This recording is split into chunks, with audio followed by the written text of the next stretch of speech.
tupo kwenye kipindi ambacho ina teknolojia kubwa sana na nyingi sana. Sasa hizi kuna uwezekano mkubwa sana wa kuwafanya watu wawe mbali na Mungu, lakini pia kuna uwezekano mdogo ambao unaweza kuwafanya watu wawe karibu na Mungu. Na mtu aliyokoka, mambo ya dunia yanapokuwa mengi na kuwa na nguvu, kuna ukweli kwamba anaweza akavutwa zaidi kwenye mambo haya ya dunia kuliko mambo ya mbinguni.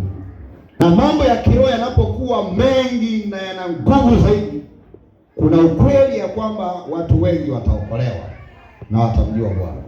Sasa mimi nikizoom katika ulimwengu wa roho, naona mambo ya dunia yamekuwa ni mengi sana. Teknolojia ya duniani imekuwa ni kubwa sana kuliko ya kiroho. Sasa hapo kuna changamoto kubwa ya kuwakosa wapendwa kwenye safari hii.